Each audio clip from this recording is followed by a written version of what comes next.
Years of expertise in nanotechnology, semiconductor metrology, and advanced material research. He is specialized in corrosion studies, electrochemical methods, additive manufacturing, nanomaterial synthesis, and a wide range of microscopic and spectroscopic techniques. Dr. Anthony Joseph is a proud alumnus of Vimaljyoti Engineering College. He graduated with bachelor's in mechanical engineering from Vimaljyoti Engineering College and received his master's in nanoscience and technology from Pondicherry University. In 2023, he received PhD in material science and engineering from NIT Calicut. On behalf of Department of Electronics and Communication Engineering of Vimaljyoti Engineering College, I wholeheartedly welcome Dr. Anthony Joseph and invite you to lead the session. Welcome, sir.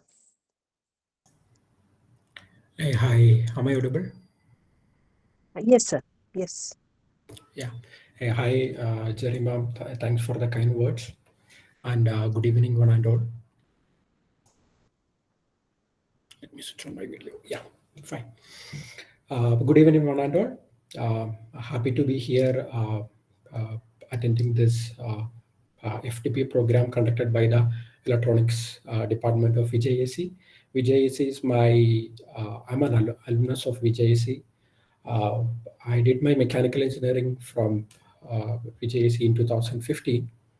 And then I moved to Pondicherry University for my MTech. Then later I found my passion for research. Then moved to NIT Calicut for PhD. And right now I'm working in Micron for the past 1 year as a senior metrology process development engineer. So I am the process owner for a few metrology steps, which I will be explaining in this lecture. Okay, so VJC has given me a lot of fond memories. So one of the main memory which I always feel proud, and that's one of the reason why I'm here, because VJC was the place which planted the seeds of curiosity and the research aptitude in me. I always remember the days when I used to spend a lot of time, especially the after class hours and even the late night, in the robotics and the production engineering lab of the VJC, developing different, small robots, which we used to go for different, tech fest across South India, and we got a lot of prize as well. So these are like, those were the initial phase where I tasted the real taste of research. So that's how I decided, okay, I can pursue research. So I was experimenting a lot of stuffs with the robots, small robots, and then later I found, okay, I can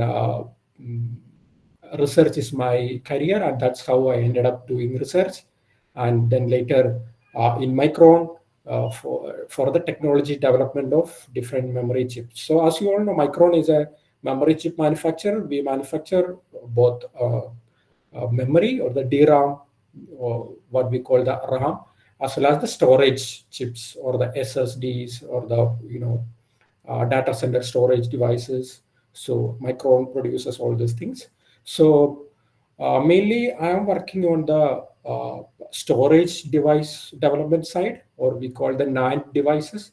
So these NAND devices, we prepare, we have a fab in Singapore where all the NAND research and the high volume manufacturing, everything is going in Singapore. So I work with Singapore team in developing the new NAND devices. Uh, and yeah, so we have a center in Hyderabad where we remotely support the Singapore fab. Okay, so going into my role as a metrology process development engineer, so I own a metrology step. So I own actually a process area called metrology, where I handle the CDSM step. CDSM means critical dimension scanning electron microscope. I will be explaining that in my lecture where we explain the metrology process flow. Okay, so what I do where when these incoming loads come to the metrology step, so we used to collect the critical dimension data using scanning electron microscope. So that particular SEM is called the CDSM. we measure critical dimension using this scanning electron microscopes. Critical dimension is the smallest possible pattern which we can create using the lithography technique. Okay, so we call it line, space. Again, there is contact CD as well. So line CD, space CD, contact CD. These are small, and submicrometer structures which we create using lithography, and then subsequently transfer these patterns using the dry etch step. Okay, so I measure the critical dimension using this the SEM tool. The SEM in the fab will be fully automatic. We don't need to go into the machine and operate, so the machine will automatically work. So what I do, I normally build a recipe in order to automate this SEM CD sum process. And then later data analysis also there. So we need to analyze the data, whether the CDs are properly coming or not. Is there any issue with the CDs, whether it is out of spec? I mean, sometimes the average CD which we want to get, so that may not be, going well with the target which we wanted. So that time it will be like out of spec. So we call this like out of control events. So if there are some out of control events, we need to analyze why the CDs went out of control.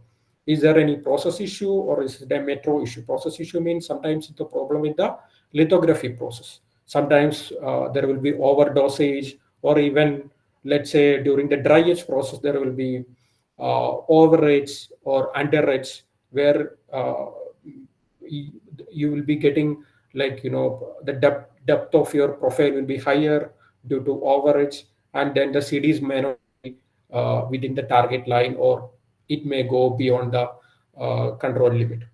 Yeah, so that's how we analyze and develop the metrology process and make sure that the process flow is proper and everything is within the spec limits. Yeah, so that's what, in a brief, what I'm doing in Micron. Yeah, so now let's go into today's content. Let me share my screen.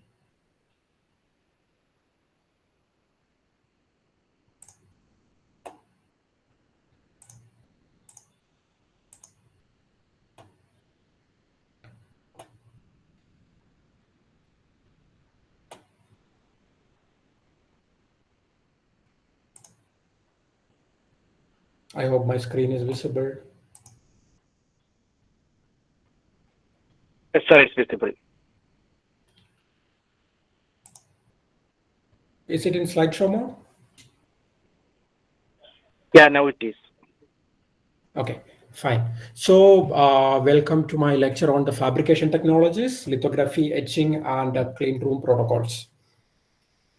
So, these are my contents. So, I'll be briefly touching what is a fabrication and how a fabrication lab looks like, and what are the clean room standards.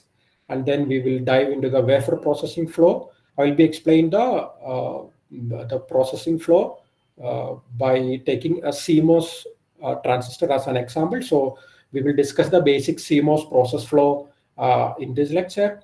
So starting with the diffusion process, then going into lithography, implant, wet process, CVD, CMP, dry etch, metrology, and RDA, PVD, and then other processing areas also we will touch. So this is the content for my presentation. Yeah, now let's dive into fabrication.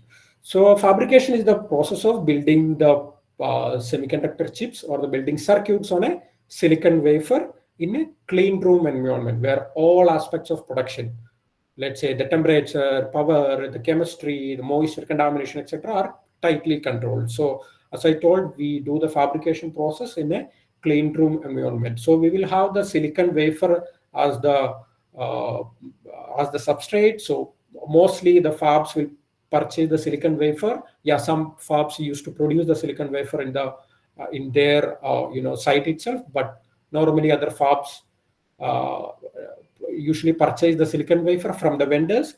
So normally the bare silicon wafer which we use nowadays, it's of 300 mm diameter wafer, and fabrication also known as the manufacturing. It's actually a long process. There are a lot of process areas involved and process steps involved in the fabrication of a chip. So once the silicon wafer enter the fab, and once it comes out of the fab, it will take almost 45 to 140 days. If it is in the development stage, it will be on the higher side. And if it's a high volume manufacturing, you can actually avoid a lot of processing areas. So that's how you can reduce the time, like below 100 days, let's say 50 days or something like that. Okay. And the wafer coming out of this fab will go to probe and final parametric testing. Wait, let me take a laser pointer. Yeah. So the completed wafer will go for the probe and final parametric. These are like electrical testing. Okay. So this is the picture inside a clean room fab. And this is the picture inside a tool. So there will be robots which is handling the wafer. So it will take the wafer from the FOOP. So this is the box which is like carrying 25 numbers of wafer. So the robot will pick the wafer from the FOOP, and it will actually load into the tool. So this is the image of it's a lithography system or the track system, where the photoresist is dispensing on top of the wafer using the spin coating technique. Yeah, so as I told, semiconductor manufacturing is done in clean rooms. So this is the view of a clean room from the ceiling. So you can see the automatic material handling system, where all the wafers inside the FOOP is moving around the fab using this automatic wafer handling system. So there are hundreds of tools or equipments in a semiconductor fab. This is an image of a big tool. So each tool will be very big, and mostly the size of a room, and even bigger. And even some of the tools will have even the height will be around 2-3 floor height also. Okay, and as I told, there is robots handling this wafer in order to pick from the FOOP and load into the tool. And yeah, let's go into the clean room and classification standards. So clean room is actually a room where the contamination and the amount of particulate matter is like extremely low. Okay, so it's a room that has a HEPA filter. So HEPA is basically high efficiency particulate air filtration to remove particles from the air. So depending on the number of this particulate matter, the clean room is divided into different classes. So let's say class 10 of clean room will have particulate matter of 0.1 micrometer size. Particles will be maximum 10,000 number. Okay, and then for class 100, so the maximum number of 0.1 micrometer particle will be 1 lakh. So and again, class 1 is there, where the amount of particulate matter 0.1 micrometer particle will be around 1,000. Okay, so normally nowadays all the clean rooms we have the class 10. Earlier it used to be class 1. Some of the fabs are class 1 now also, but most of the fabs can work with class 10, because you may be asking, class 1 is actually more cleaner, and why we are using class 10. So it is because most of the FOOPs today, they use nitrogen gas inside the FOOP. So that means, so nitrogen actually inert gas, right? So already this wafer inside the FOOP will be in a clean environment, and most of the tools which we use in the fabrication lab, so they almost everything work in vacuum, or some of them are working in extremely high vacuum. So you can avoid the need of a class 1 clean room, which is highly expensive. So actually class 10 may be sufficient in that case. Yeah. So clean rooms are used for manufacturing where high levels of cleanliness and sterility are required. Common applications not only in semiconductor manufacturing, so for the manufacturing of medical devices, pharmaceuticals, we use this clean room facilities. So you might have seen people wearing this specific gowns inside the fab. So if you want to enter the fab, you have to wear this gown. So we call it a smoke. So we call the procedure smoke up and smoke down for gowning and decowning. So before entering the fab, we need to smoke up, use all this gowning equipments. And why we use this one? In order to protect the wafers or the tools from the human contamination. So yeah, so the clean room is so clean, such that even a very small particle of, let's say, 100 nanometer size particle itself can cause harm to the submicrometer patterns which create on the wafer. So that will be acting as a defect on the surface of this wafer. So that actually can lead to, improper measurements or even short circuit of the wafer or the electrical devices inside the circuit. Yeah, so going into the semiconductor memory manufacturing flow, as I was today in this document or in this lecture, I will be focusing on the wafer level fabrication. So we also call it as the front end manufacturing. Okay, so the start material is the silicon, which is the purified and formed into wafer. Okay, so this happens actually outside of, we collect it from the vendor. So in case of Micron, it happens outside of Micron. And then once the wafer comes into the fab, so there are like different process areas where we create transistors, resistors, capacitors, etc. on top of the wafer surface. Okay, so once the wafer level fabrication is over, so this wafer will be coming out of the fab and it will go to the probe measurement where each die is tested for its functionality, and then the failing dies will be flagged or marked, and then there will be yield analysis. So the yield depends on uh, how many dies are working. So the failure data is called the bin. So there will be different bins depending on the results from the four probe data. So we will classify the die in different bits. So we need high yield improvement. Normally, this semiconductor manufacturing, once you start the development of a new technology, so the yield will be very less initially. Let's say 30 to 40%. That means if you have 100 dies in a wafer, let's say not 100, so there are like thousands of dies. So let's say 1,000 dies in a wafer, some 300 to 400 dice will be working. So rest of the dice may not work. So in that case, we need to optimize the process flow, optimize some of the parameters, and slowly we increase the yield. And once the yield is up to the standard or the at the target level, and then we go for the high volume manufacturing. That's how the technology development side or the research side and the high volume manufacturing in fab works. Okay, so these data is collected from the probe area. And then again, the next step will be the param or the parametric testing. So this is also an electrical testing. So there will be some of the parametric testing devices on the periphery of the die. So it may not be an in-die process. It will be on the periphery of the die. So there are several electrical devices where you can test the electrical data.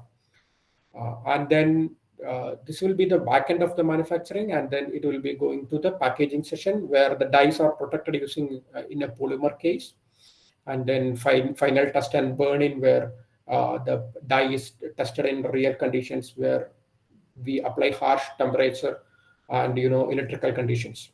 Then the next one will be the module assembly and testing, like the logic processor or the DRAM packaged parts which you will be producing from the module assembly and testing procedure. And then the last one is the system or SSD testing.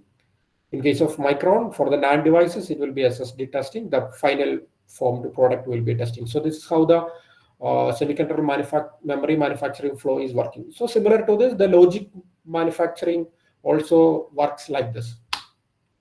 And if you compare the manufacturing of a silicon wafer, so the construction is actually analogous to constructing a building. So for a building, so we have a foundation and different floors, and there will be pillars and trusses connecting each floors.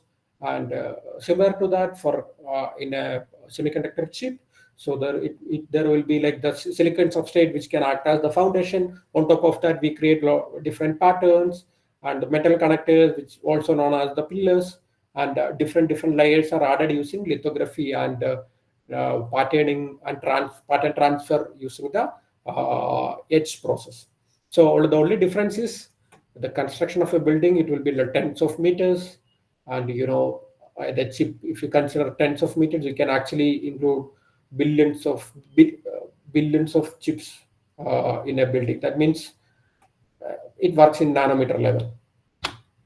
Yeah. So the wafer processing areas. So we can actually divide into 5 different steps.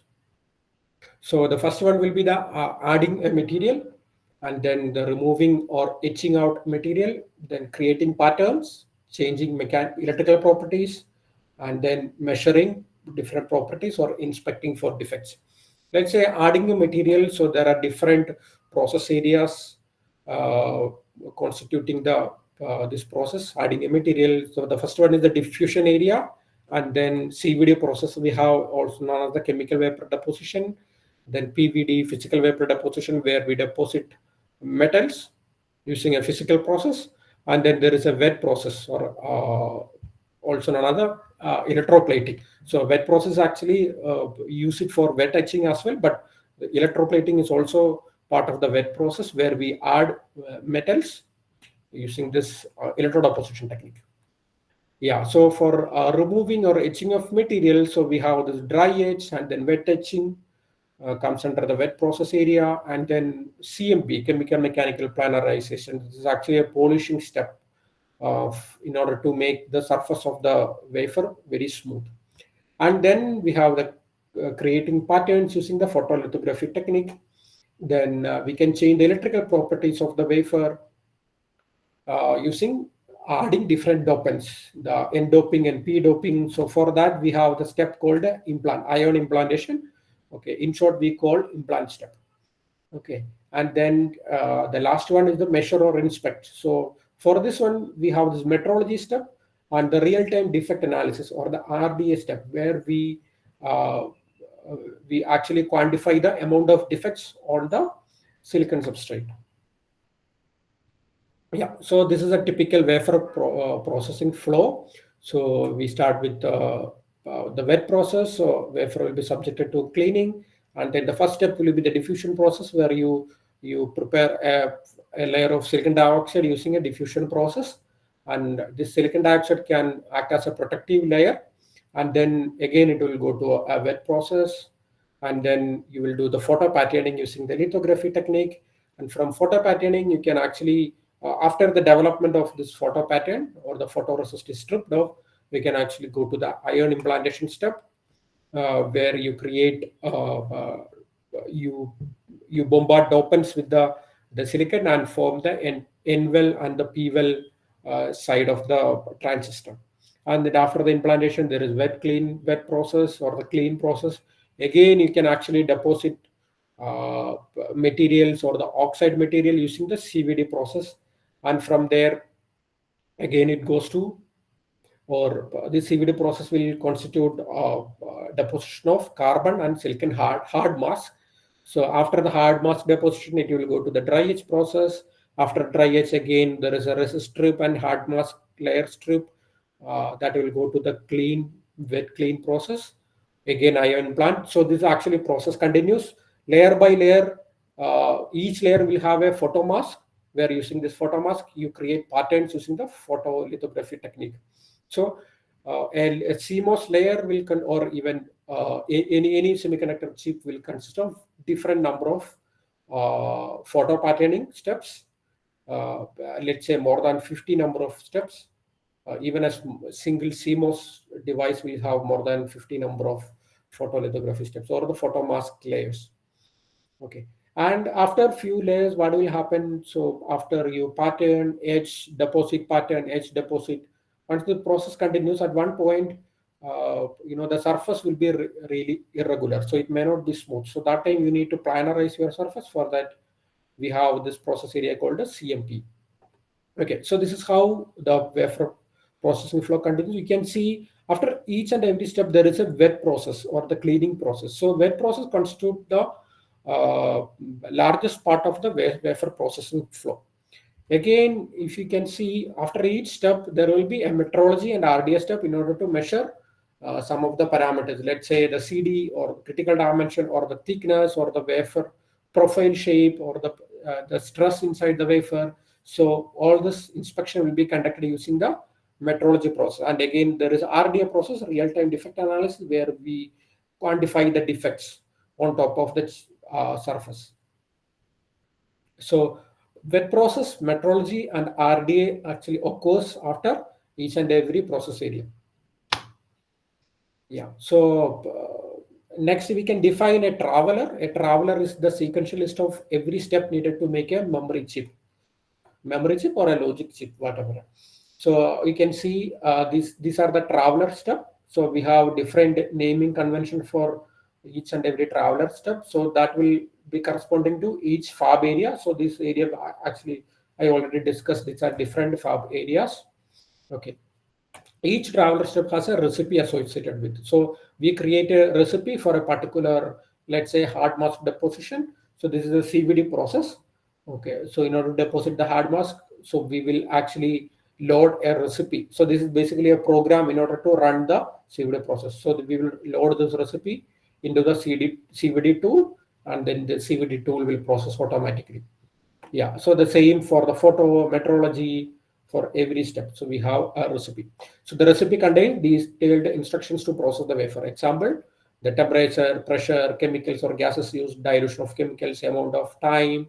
So the energy of the the electron beam or whatever, the UV, the dosage, etc. So let's see the breakout of steps by functional area. As I was mentioning, so wet process constitute the largest part of the wafer processing flow. It's around 24%. And then next comes the RDA and metrology. So these three almost constitute half of the total processing flow. Okay. So rest of the processing flow, you can see only 8%. Photolithography constitute only 8%. Then dry etch is 13%. And you can see other area as well. Okay, so as I was mentioning, so there are 10 primary functional areas in the fab. So these are the CMP, CVD, diffusion, dry etch, implant, metrology, photolithography. So we call photolithography areas photo, and then PVD, physical vapor deposition, RDA, and wet process. Okay, yeah. So one we can go into a zoom into a 3D model of a wafer. So this is a typical wafer which is having a 300 diameter, and over 100,000 die will be there in a wafer. So you can see this small area is actually a die, and you can see this large area will be a field, also known as the, okay, it's properly visible here.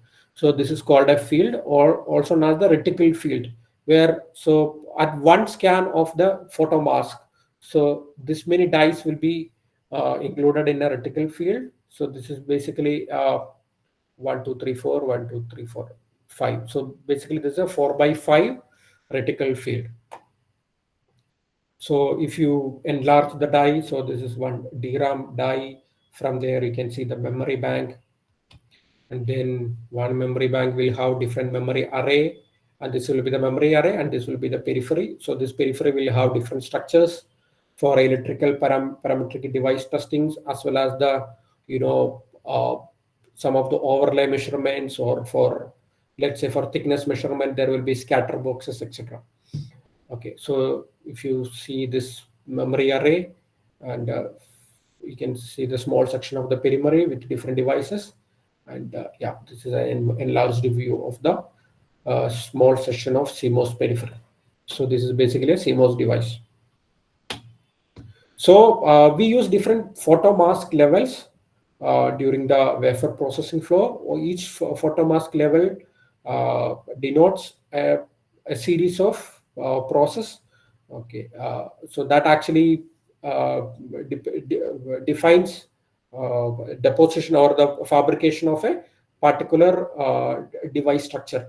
Let's say for a CMOS, we have this NW photo mask. So that will actually, this photo mask will create the pattern for the N-well for PMOS devices, and PW will create P-well, or the P-well and N-well is the N-type and P-type doping on top of the silicon substrate.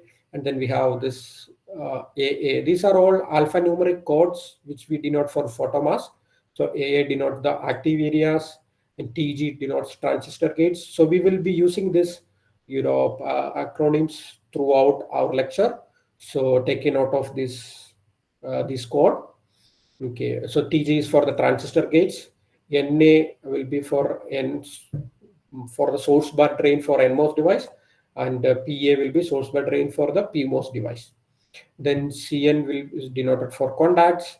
Then M1 is for metal or interconnects, and then BP passivation and bond parts. Okay, so we'll be explaining each and every photomask levels. So let's go into the basic CMOS process flow. So this is the basic device structure of a CMOS device. So we have this NMOS and PMOS. Okay, so we have this P well. P pocket is also known as the P well, which is like doped by a deep doping of P-type substrate.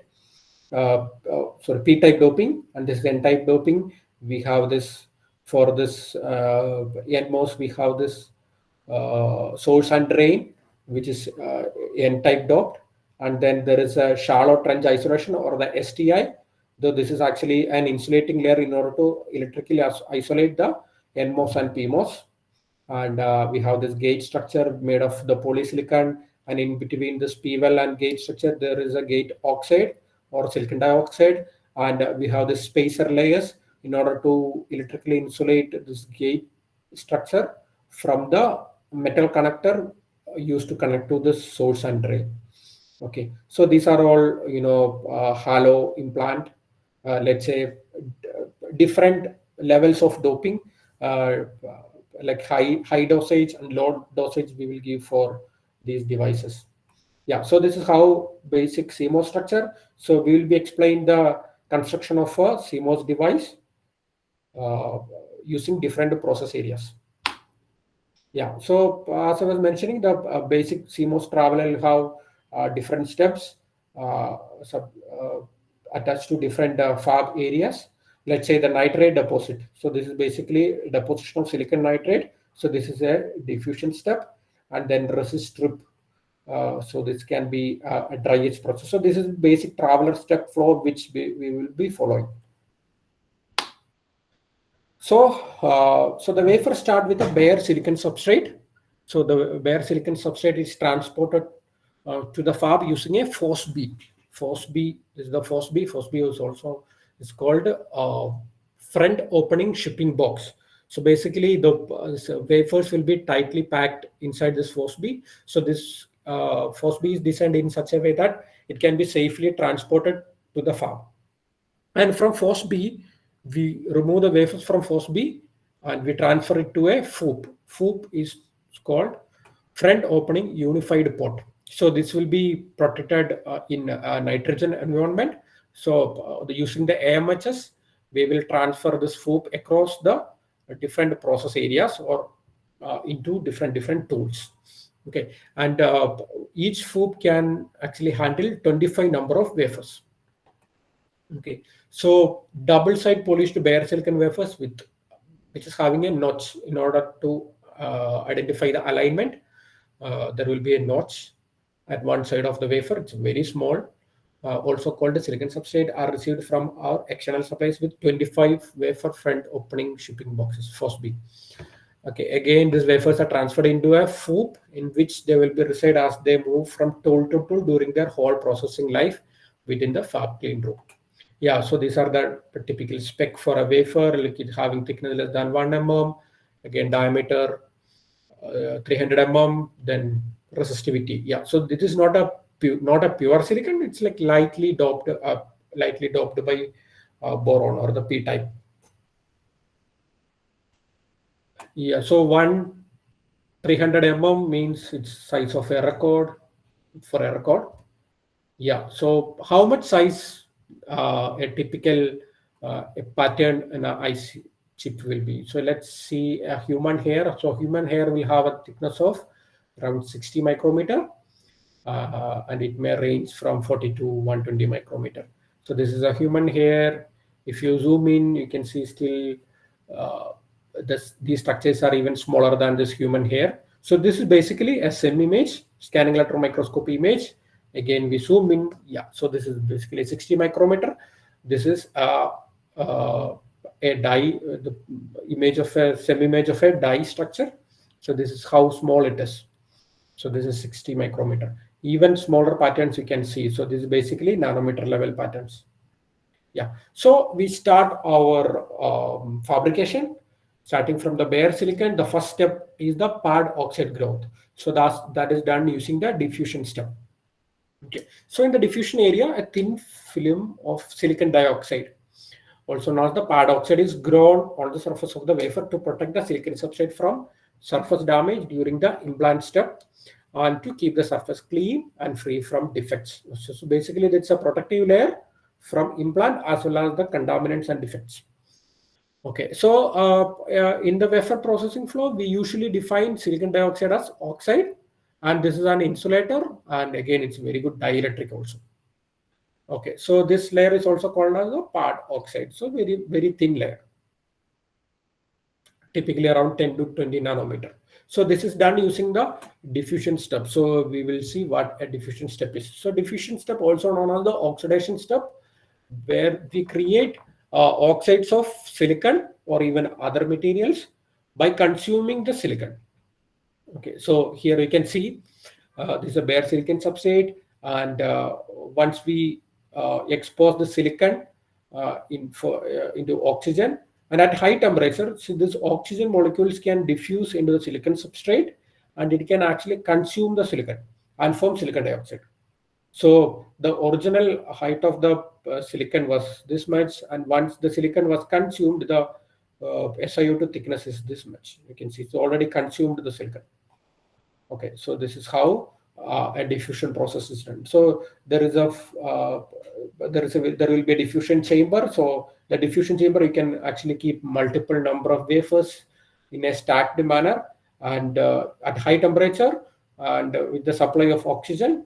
So this oxygen diffuses into the silicon substrate and consumes silicon and form SiO2. So there is a thin layer of SiO2 on top of the bare silicon. So actually, this diffusion process have different type of deposition. The first one is the oxidation, as I was mentioning, and then the next one is the deposition. So similar to the CVD process, there is using this diffusion process, we can introduce gases that combine to form a film that is deposited on wafer. This is not a CVD process, but different from the CVD. Instead of consuming the silicon wafer, it actually deposited using the diffusion step. Again, heat treatment. So after the diffusion step, we need to do the heat treatment in order to repair damage or achieve certain electrical results. Then we already deposited the pad oxide. Next, we will deposit the silicon nitride, also known as the nitride. So this silicon nitride layer will act as a stop-in film for the upcoming surface polishing step or the CMP step. Okay, so we will explain what this stop-in film is. Okay, so in the diffusion area, a thin film of silicon nitride is deposited on top of the pad oxide. So the silicon nitride film will be used later in the flow as a stop layer for a polishing process or the CMP process. So silicon nitride is usually referred to as nitride layer. Okay, so now we have a silicon substrate on top of that pad oxide and then silicon nitride. So silicon nitride is also deposited using the diffusion process. So basically this is a diffusion deposition process, not the oxidation process. Then next we will go to, so the most important step in the manufacturing, it is the photo step or the photolithography step. So we create an envelope photo pattern using the photolithography step. So in the photolithography area, we first deposit on top of the silicon nitride, we deposit a photoresist, and then the photoresist will be like throughout the surface. So initially, actually, this figure is after the development. Okay, photoresist development after the exposure and development. So one part of this layer is actually stripped off after the development, and only this part is remaining. So basically, initially the whole coverage will be there. Photoresist is coated using a spin coating technique, and then UV rays are exposed to the photoresist, and those areas which are masked using a photomask or a reticle, so those area may not be reacting with the UV rays, and those areas which is reacted, so that will be subjected to development, and then the photoresist will be removed and the silicon nitride will be exposed. Other areas will be protected by the photoresist. So this is the basic step which we do using the photolithography. And this photoresist will have a sufficient amount of thickness, especially very thick, in order to block the implant, the subsequent implant step. So now we will see the photolithography process in detail. Okay, so the photolithography area defines a temporary pattern. So you have to remember this is basically a temporary pattern which we create on top of the silicon. Uh, so this is basically a temporary pattern that other areas, usually the dry edge or the implant area, use as a mask to create the structure needed on the wafer. So usually you will create a temporary pattern, then this pattern will be used to transfer the pattern or a permanent pattern into the substrate using the dry edge process. Okay. So the temporary pattern is created on a photosensitive film called a photoresist. Okay, so this photolithography process will follow the following process, 5 steps. So first we apply a photoresist on top of the oxide layer. Okay, so this will have a complete coverage on the wafer. So this is done using a spin coating technique. So photoresist is basically a polymer resin with some kind of additives and a solvent. Okay, and then there will be other small steps in between this apply photoresist and expose photoresist, and we will explain that in the next upcoming slides. Okay, and then this photoresist will be exposed to ultraviolet rays. Okay, so initially during the 80s and 90s, the lithography technique was using visible light, and then later the technology became more complicated, and the manufacturers were using the ultraviolet rays, which is having a lower wavelength and high energy. So once you expose this ultraviolet light with the photoresist, so there will be some reaction happening at the photoresist, and some of the areas of this exposure will be masked using a reticle. So this reticle is also known as the photomask. Okay, so whichever area which is masked by the photoresist, sorry, the photomask, so that may not be exposed to the UV rays, and the area exposed to UV rays will undergo some chemical reaction, and then later this chemically reacted area will be developed or dissolved using different chemicals, and we will have a nice pattern. Okay, so yeah, so we will, after the exposure, we will develop or remove the exposed photoresist, and then we will actually etch this part. This is the oxide part using the dry edge part, using dry edge or wet edge. Again, then later we use the implant in order to implant process in order to dope this silicon substrate. Yeah, and then later, once the implant is done, we will strip off the photoresist. So photoresist also can resist the implant process. Yeah. So let's say what is a reticle. So reticle, as I was mentioning, is also called the photomask or mask. They are used in the photolithography scanner in order to expose a temporary pattern on the surface of the silicon wafer. So a reticle is a quartz plate with a chrome layer. This chrome layer actually will block the passage of UV rays. Okay, so this chrome layer will be coated on the quartz reticle in different patterns. So actually these patterns are the active patterns which we need to transfer onto the wafer. Okay, so those areas which is masked by the or coated with chrome may not pass the UV, and the rest of the area will pass the UV rays. The patterns are 4 times larger on the reticle, and the optical lens system reduce those two to their desired size. So basically, if you see that this is a reticle mask, and the pattern which we create on the photoresist will be 1/4 of the size of this pattern. Okay, so that actually we shrink that using different optic or complex optic systems. So reticles typically have die patterned in an X by or like X by Y array. So as I told, one reticle field, this is called one reticle field. One reticle field will have different number of dies. So this is basically a 2/4 die. Okay, and you can see the spaces in between these dies. So these spaces are called the periphery of the die, or also called as the scribe locations. So these scribe locations will have electrical param testing devices, and then there are like scribe patterns which we use for overlay. Overlay means you need to align one layer on top of the other. Like you have different photolithography steps, right? So one layer should be properly aligned on top of the other layer. So for that, we test this alignment using a overlay or registration technique. So for this registration technique, there are like different registration mark or reg mark we call. So these reg marks are on the scribe line. Okay. So other spaces in between die are used for inline process monitoring structures as well as electrical devices that can be tested inline or at the end of the wafer processing. Yeah, so the back end of the manufacturing. So we have this param testing steps.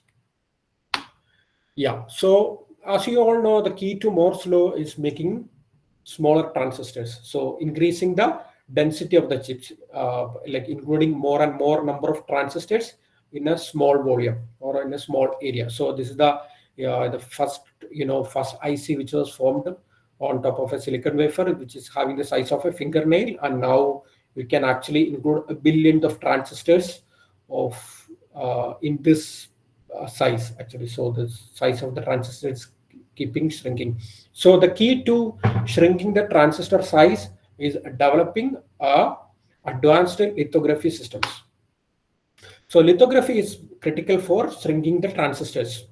So with the use of advanced lithography systems such as the EUV, extreme UV lithography techniques, we can actually reduce the critical dimension of patterns down to let's say even less than 10 nanometer. That most modern lithography systems or the EUV system developed by ASML. So they are the sole manufacturers of extreme UV lithography or the EUV. So they can actually produce um, CDs or the dimensions close to 8 nanometer. Yeah, so lithography is the only semiconductor production step to process the wafer die per die in contrast with all other production steps. Yeah, so the term lithography comes from the ancient Greek word combining lithos and graphene. So lithos means stone and graphene meaning to write. So basically writing on stones. That means creating patterns on stones. So that's how lithography, the term was coined. So what we do in lithography, we just create patterns in a silicon stone or the silicon crystal. Yeah, so interesting name. Yeah, so yeah, let's dive into the advances in the lithography systems. So how a lithography system work. So this is basically the open view of a EUV lithography made by ASML. Yeah, so the photolithography process flow is like this. So we start with a vapor prime or the wafer cleaning.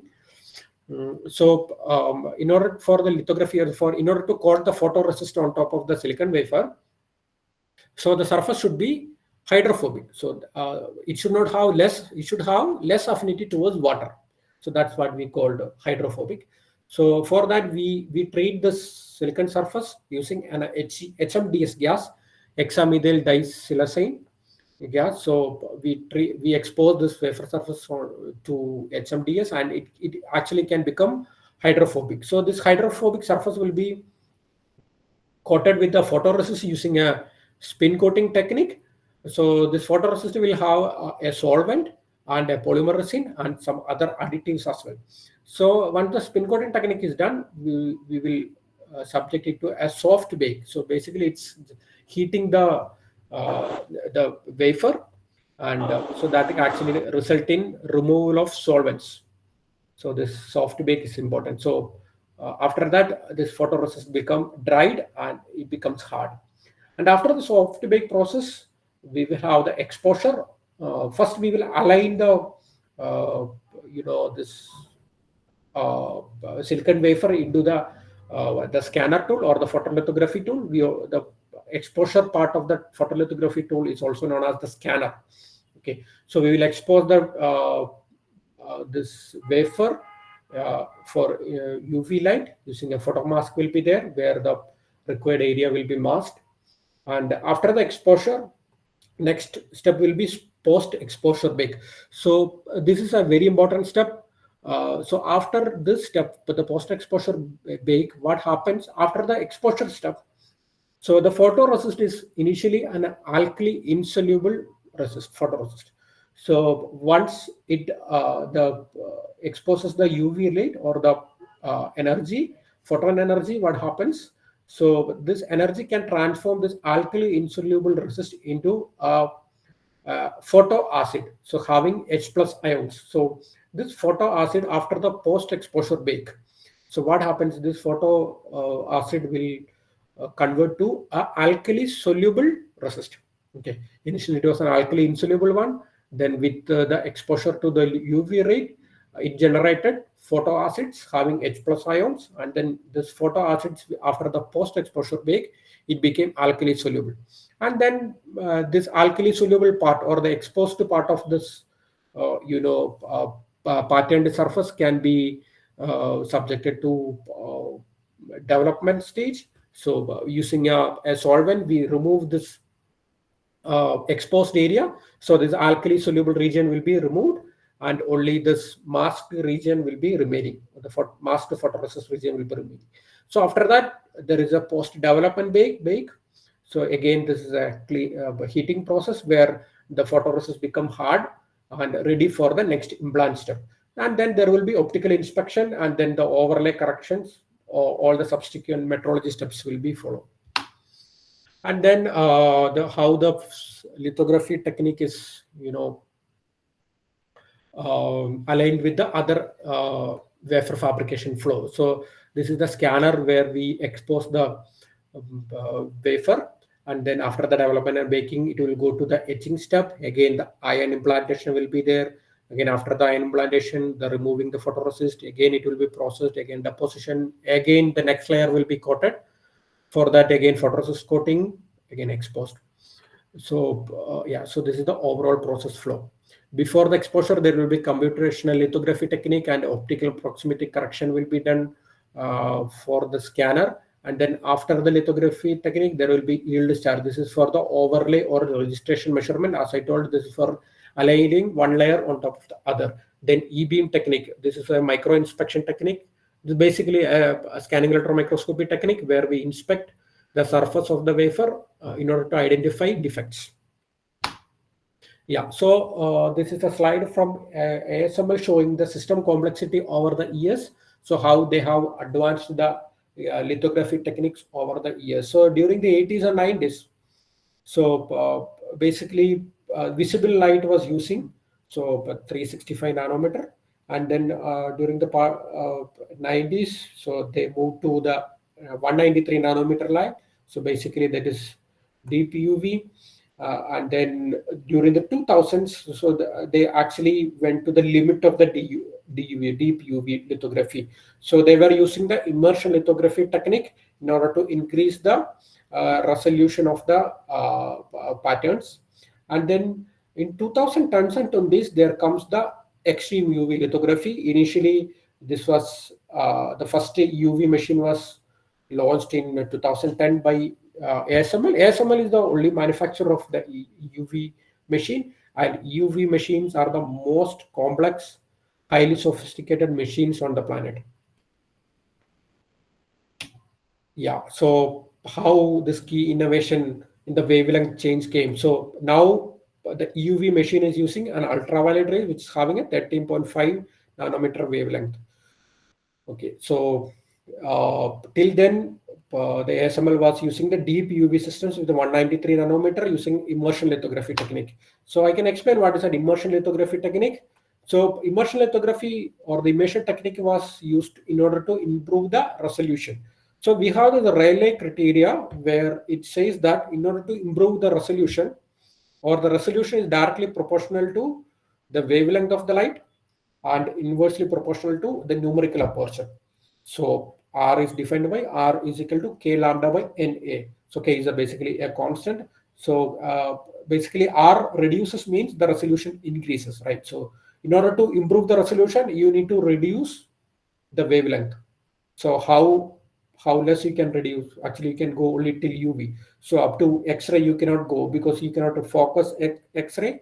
So and it is very difficult to prepare X-ray based for mask. So that's why X-rays are not used in lithography technique. So you can go up to the UV. So maximum up to 13.5 nanometer. That's what SML has achieved for the UV technique. So without using the UV technique, with the deep UV technique itself, we can actually improve by optimizing the numerical aperture. So if the numerical aperture is high, so resolution can be improved. So how they are improving their numerical aperture? So you see, for a normal technique, so there will be lens in order to focus the UV rays, and there will be an air gap between the lens and the wafer.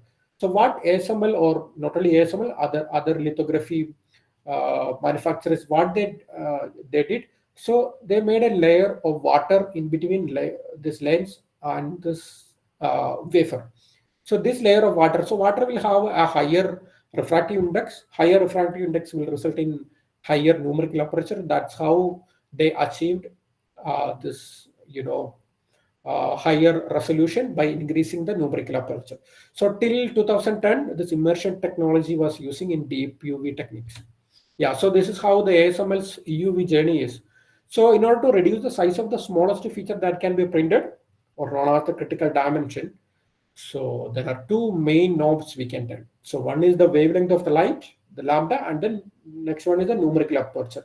So until the end of 2000s, so the deep UV was pushing to its limits. So ASML was using 193 nanometer deep UV with a CD of 30 nanometer. And then immersion lithography, with the immersion lithography, they could achieve actually up to 30 nanometer. And then from 2010, the revolutionary UV lithography machine arrived. How they actually improved the resolution, that's by turning the wavelength knob. So they actually reduced the wavelength of UV ray which was using. So they used a 13.5 nanometer UV, extreme UV, with a CD down to 13 nanometer. They were using a tin scan NXE machine for this one. And then in 2023, so with this new groundbreaking technique, so they actually developed, or they turned the NA knob, the numerical aperture knob, and that's how they improved the NA from 0.33 to 0.55. So they made high NA UV machines with the same wavelength of UV, 13.5 nanometer UV, with the CD down to 8 nanometer. So this is the latest tin scan EXE machine. Okay, so what they did, from changing from UV, deep UV to UV, so they have a large vacuum chamber. Then the mirror optics is different, so they use the ASML have a long-term partnership with the SEAS, the German optics manufacturer. So they prepare the mirror optics for them, and then they used a new light source, so that's called LPP, laser produced plasma. So some interesting facts about UV. As I was mentioning, this is the most complicated and most advanced machine existing on the planet right now. So it takes, the transportation of UV machine takes 40 containers, 20 trucks, and 3 fully loaded 747 planes. Okay, so this NXE machine has over 1 lakh individual parts, 3,000 cables, 40,000 bolts, and 2 kilometers of hosing. Yeah, so with the 20 years of sustained R&D, they produced. ASML is the only manufacturer, so there are no other companies which can compete with ASML for UV manufacturing. Yeah, so these are some interesting facts. I'm not going into each detail. Yeah, so how they produced the new energy source, or the optics. Um, so firing a laser on a tin droplet 50,000 times a second. So they used a plasma, using a generated plasma using a CO2 laser. So this CO2 laser was radiated to a tin droplet, and then it produced the plasma. So it's called the laser produced plasma LPP. So we can see the video.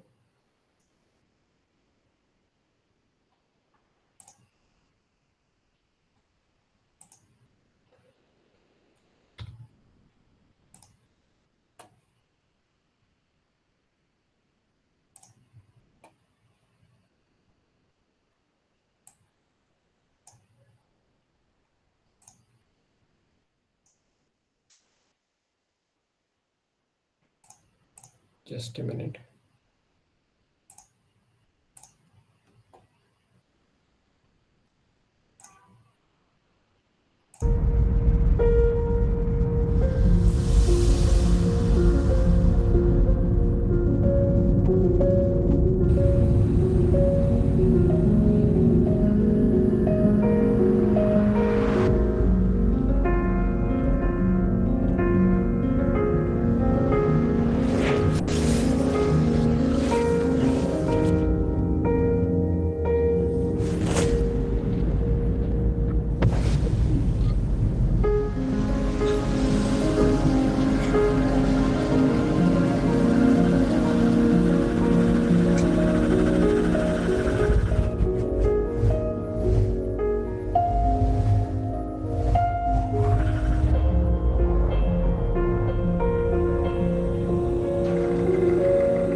Is the screen visible?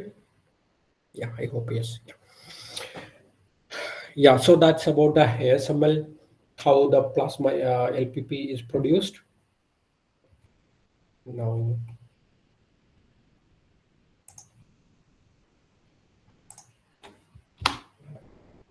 yeah, as I was mentioning, so they were using the mirrors from the C's, German manufacturer. So these mirrors actually, they have a precision or polished up to 50 picometers. So basically sub-nanometer level precision, or the surface roughness, you can see.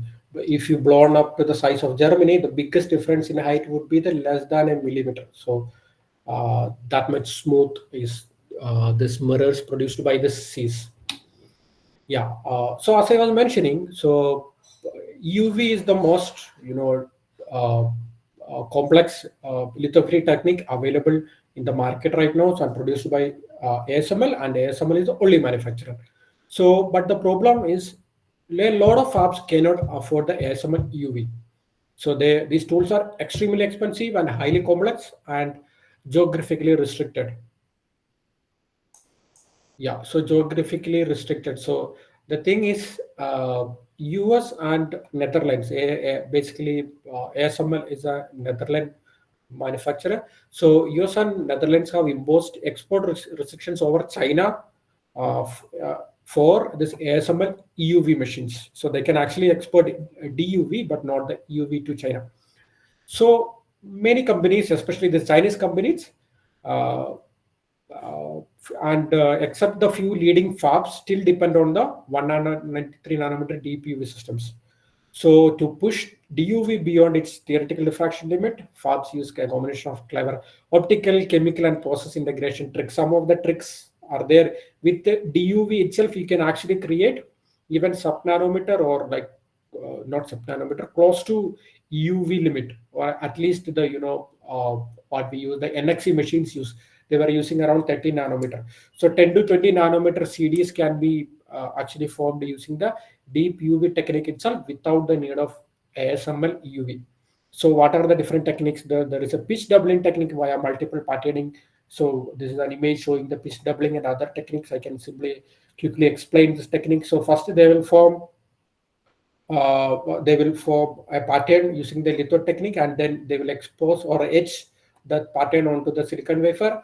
And again, they will use a different photo mask in order to create another pattern, which is close to the first pattern. So, and then again they will etch, and they will have a different pattern with a less CD. You compare the CD of this one, you see the distance between this pattern and this one. This is actually high, and using a double exposure or multiple patterning technique, they actually reduced this CD or the pitch. So that is called the pitch doubling via multiple patterning. So there are other different techniques like self-aligned patterning, direct self-assembly, computational lithography, and OPC, optical proximity correction, advanced photoresist. They are using for a deep UV. They are using chemically amplified photoresist, or the CARs. And then narrow imprint lithography is another technique which is different from the EUV technique. So using this technique also, you can actually make high resolution structures. And there is another interesting fact. There is, you just watch out, in 2016, China is working on LDP light sources for as a replacement for the ASML EUV. So there are published reports of a domestic EUV exposure machine leveraging LDP technique. So ASML was using LPP technique in order to produce the plasma, laser produced plasma, and they have this LDP technique. I don't have the details of this one. Maybe you guys can actually have a search on this one, and maybe this can be a groundbreaking situation in next year when China comes with an UV machine which can actually replace the ASML. Yeah, so that's all about the photolithography technique. So we will quickly cover other technique as well. So due to the interest of time, I think we have to go faster. Yeah, so the next technique is the implant. So using the photolithography technique, you already created a pattern, and the pattern was actually developed, and the photoresist was removed from this side, and only a photoresist is there in this side. And then we will subject this wafer for the implant step. So during the implant, so the phosphorus ion or the boron ions, whatever, depending on what type of implant you need. So that will actually bombarded with the substrate, and it can actually pass through the silicon nitride, and it can actually tunnel through silicon nitride and pad oxide here, and it will actually go through the silicon substrate. It can form an N well layer. So if we need a P well, so we'll see in the next process. So we can use a boron. Okay. So yeah. So this is basically implant. Excuse me. Can you please mute? Okay, fine. Let's go on. So this is the ion implantation step. So we have this resist. So the resist can actually block the bombardment of ion beam, and only the exposed area will be subjected to the ion implantation. So the usually the electrical properties of the silicon wafer are modified by doping. So with the selected impurities. So the impurities are boron, phosphorus, and arsenic. Yeah. So this is after the ion implant step. There should be a heat treatment or the annealing step in order to make this impurities properly aligned with the lattice structure of silicon. Yeah. So this is how after the heat treatment, this arsenic or phosphorus or boron so became part of the lattice. And then after this implant step, so they will strip off this photoresist using a wet process. So wet process, also known as the wafer cleaning process. So this for the wet process, so we use a different solvent which can selectively remove some materials while leaving critical layers untouched. Okay. So these are chemical. So the photoresist can actually react with uh, selectively react with this, the solvents, and then using deionized water, you can actually strip off the reacted film. So this is how the solvent is exposed to the film, and then again this is reacting with the film, and then again using de-iced water, you strip off this film. So DI water rinses away residual byproducts and chemicals. So you get a bare silicon wafer. And then the next step, we again go to the P well photo patterning. So initially you created a N well, now you need to create a P well here. For that, again, you need to do the patterning using the photolithography technique. Here, the photo is actually, this image shows after the development of the photoresist. So here you created the, here there was the exposure here, and then the photoresist was not stripped off here. So in the next step, so we will do the implant step using the boron. So this photoresist region will block the bombardment of boron, and this part we will have the spiral. Again, the next we will go to the wet process in order to strip off this photoresist. Yeah. Again, next layer is the deposition of hard mask layers. So hard mask will constitute carbon hard mask and a silicon hard mask. This is using a chemical vapor deposition technique. So CVD technique. CVD technique is basically deposition of metals, insulators, oxides, etc. Inside a chamber that uses plasma as the energy source. So it can form a solid film by using different gases. The reactant gases or the precursor gases, let's say gas A plus gas B will form a solid C, and there will be byproduct gases that will be going out of the chamber. So this is how there will be a shower head. Gas A and B will enter the chamber, and it will be depositing on top of the wafer. So basically, it's a surface process. So the CVD deposition film will form on the surface. So the peculiarity of the CVD film is that it's very conformal to the surface. You can see the CVD film forming on the surface. Even if at deep trenches also, you can uniformly form the coating or the film, the required film. So this is the peculiarity of the CVD process. It's very conformal. So using CVD process, you form a CVD film, carbon hard mask, and the silicon hard mask using the CVD. Again, there will be active area photo patterning using the photolithography technique. So again, you will coat photoresist, and after the pattern, you can have a layer like this. So why you need an active area? In order to create trenches. So in order to electrically isolate the P well and N well, you need to create trenches here. For that, initially you need to pattern active areas using photolithography. And using the dry etch, what we do, we strip off the photoresist and we create patterns here. Okay, I will explain. This is also known as a dry develop, where you strip off the carbon hard mask, silicon hard mask, photoresist, silicon hard mask, and carbon hard mask, and expose only the silicon nitride. And why you need a hard mask? High hard mask typically constitute two things made by CVD process: the carbon hard mask and silicon hard mask. So if there is no hard mask, what happens in the etch perspective? If you see, it can actually, the photoresist actually can etch through the the silicon substrate as well, or the silicon dioxide, but this photoresist is also getting consumed. Okay, and but this is actually good, because the photoresist is not, the whole photoresist is not stripping off. Some part of the photoresist is still remaining, so that is actually beneficial, and the permanent layer it's not stripped off. So this is actually good, but in terms of the photo perspective, this is not a good thing without using a hard mask. So if you are using only photoresist, what will happen? There will be toppling. uh, so resist toppling will be there, and again it can affect the resolution and depth of focus. So that's why you need a carbon hard mask. So hard mask and the photoresist will have a difference in the thickness. So initially photoresist is like soft, and the carbon and silicon hard mask are more harder. Okay.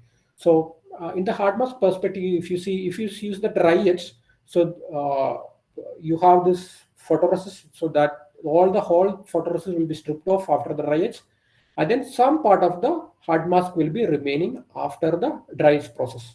Okay, so later you can remove this hard mask using a wet process. So this is why you need a carbon or silicon hard mask for a wet process, for dry etch process.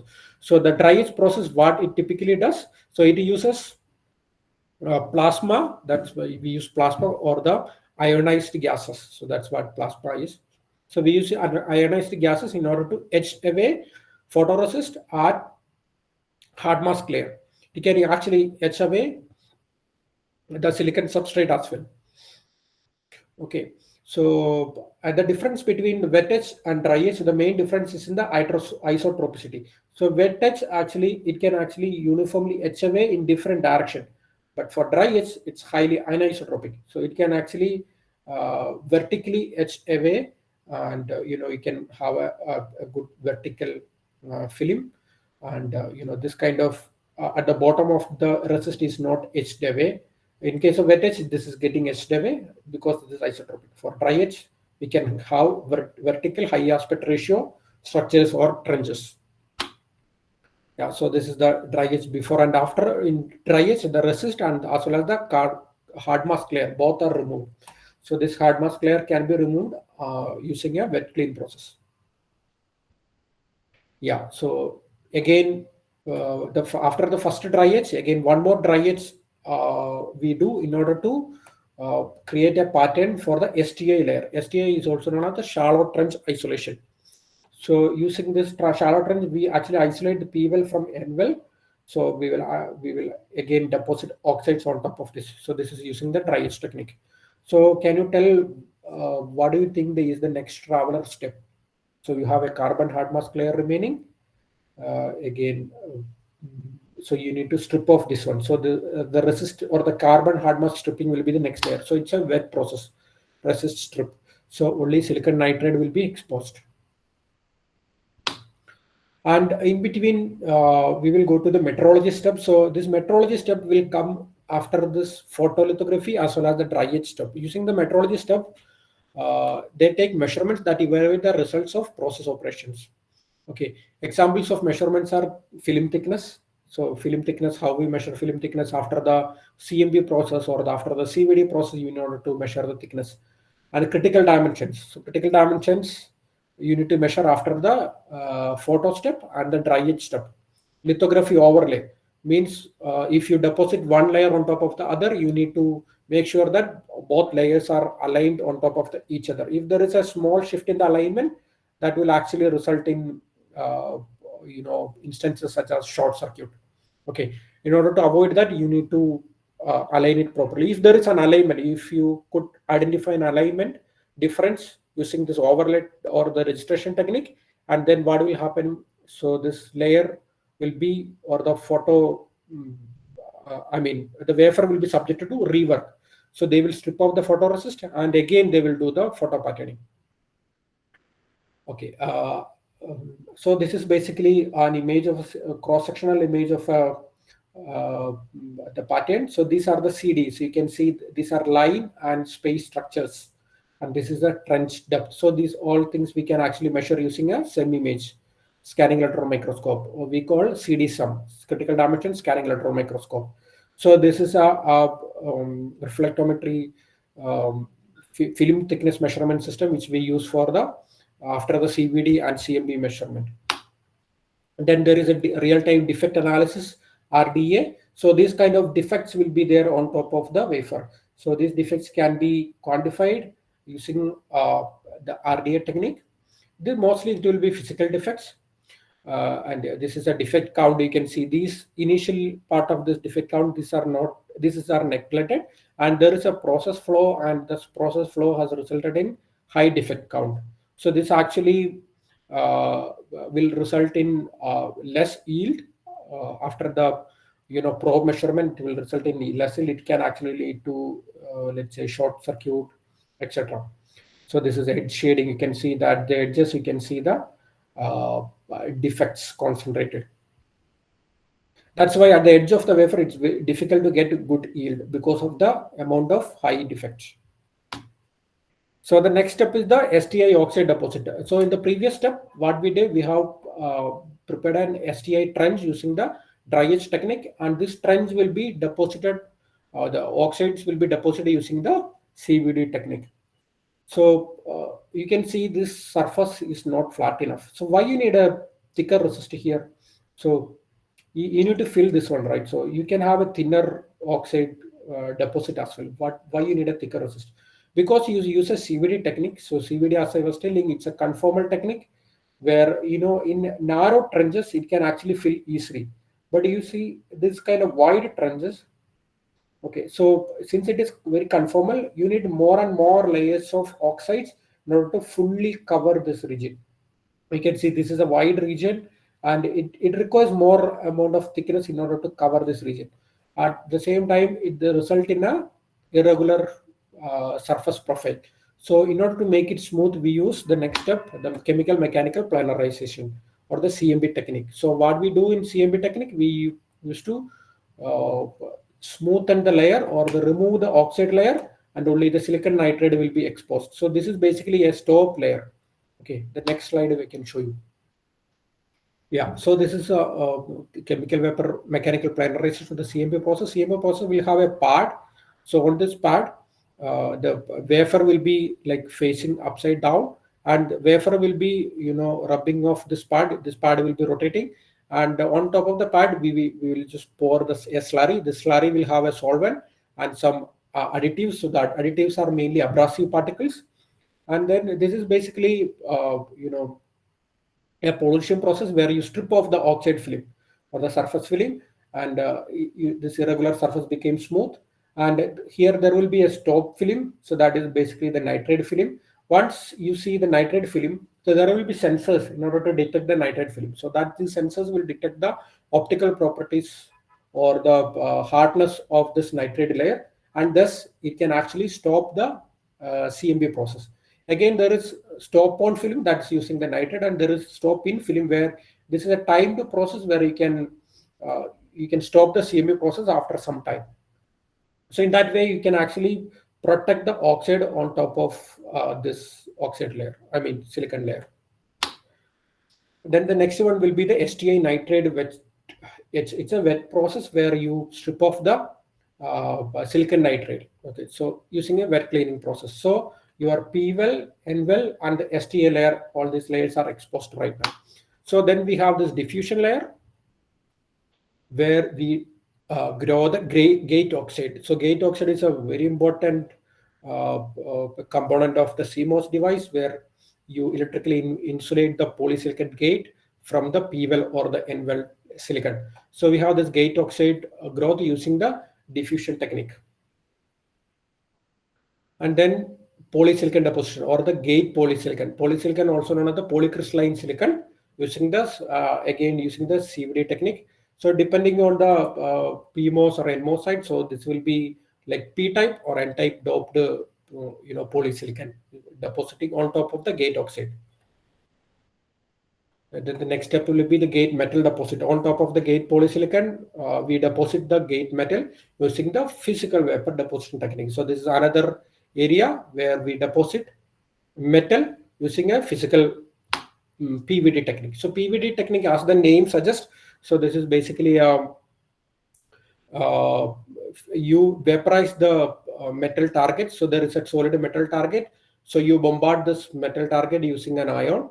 So this ion, the high energy ion, can actually vaporize this metal atoms, and it will be sputtered on top of the wafer. So the one main issue with the PVD metal film is that there will be metal thinning at the bottom of the deep contact. In contrast to the CVD, compared to the CVD process, so CVD films are like very conformal, on the other hand, the PVD films, they are not conformal, and there will be thinning at the deep bottom contacts. So using PVD, you deposited metal film, and then again the gate oxide deposit using the CVD. So on top of the metal contact, you got the cap oxide. Uh, yeah, so due to the interest of time, actually I'm going faster. So again, there is a hard mask layer deposit using the CVD process itself.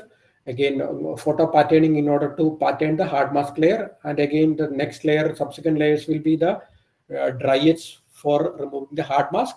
And again, this gate area will also subjected to dry etch.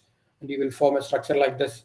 Again, after dry etch, then the resist strip will be there in order to remove the resist using the wet process. Then again, spacer oxide deposit. The spacer oxides are used in order to isolate this gate structure from the metal contacts, which we use. The subsequent layer will be the metal contact layer. Okay, in order to electrically isolate, we have the spacer oxide and again the spacer nitrate, both are used. So that using CVD, we can deposit that. Again, after CVD, this part of this region is actually stripped off using the dry etch technique, and this portion where we actually deposit the next silicon layer for the source and drain regions. Yeah, so for that, again, you need to do the photo patterning for source drain, so NA region. Yeah, so again, source photo pattern, again resist strip of dry etch process will be there. Both P well as well as the N well side, you need to do the same process. Again, on top of that, you got a contact oxide deposit again using a CVD process. Once you have a contact oxide deposit, what do you think the next process, traveler process steps will be? It will be the CMB step in order to planarize this layer.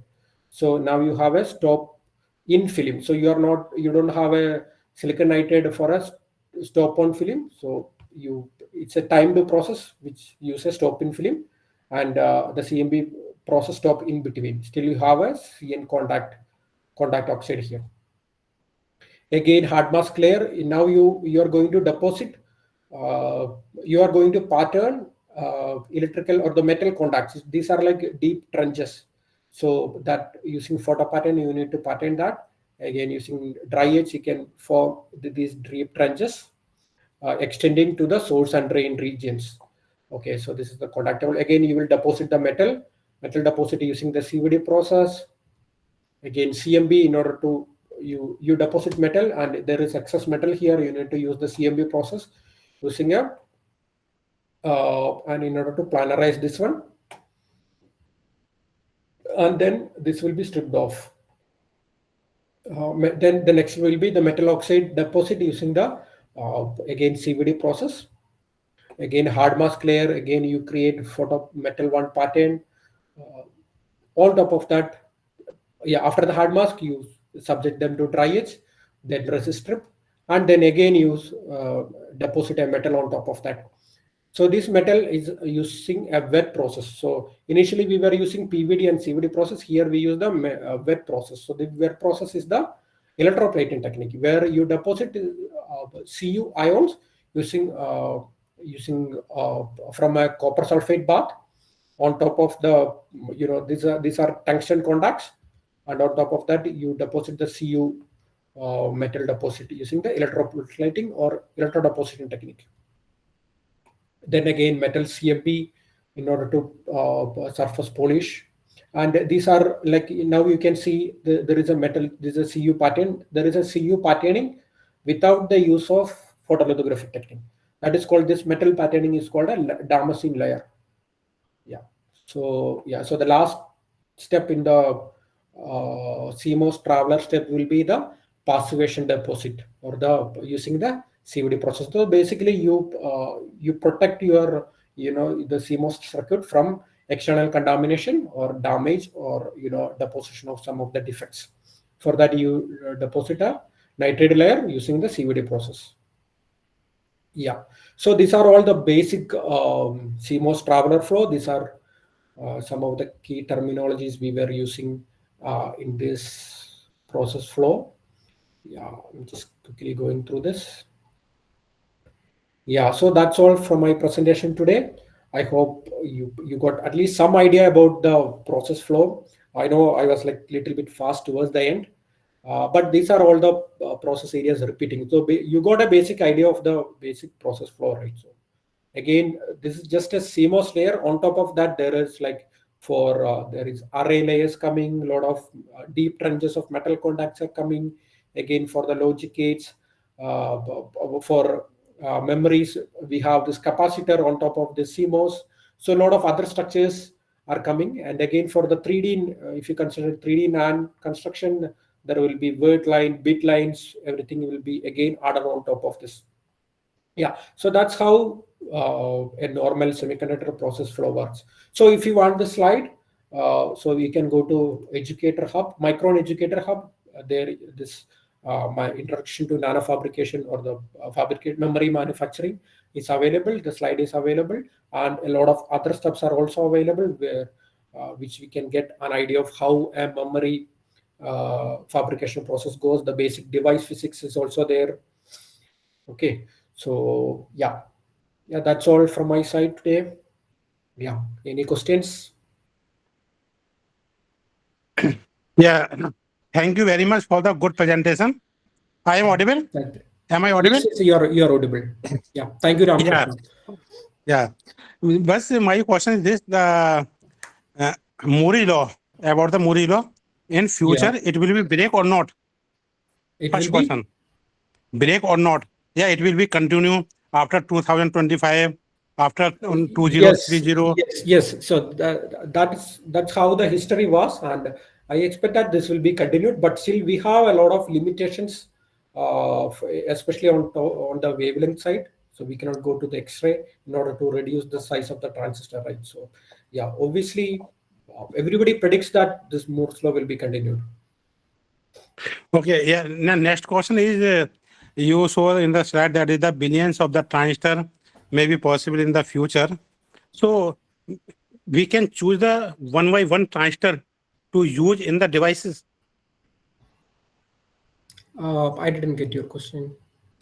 Yeah, billions of the transistor is possible in the same area, right? Yes, yeah. Can we choose the one to one by one transistors to use in devices? I think I didn't properly get your question.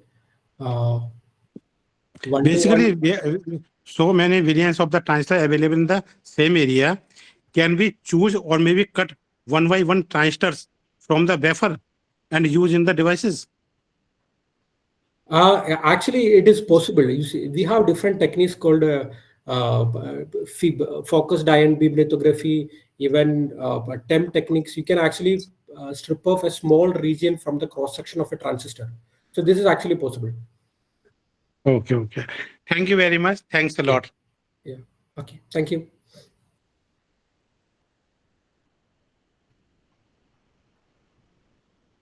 Any other queries?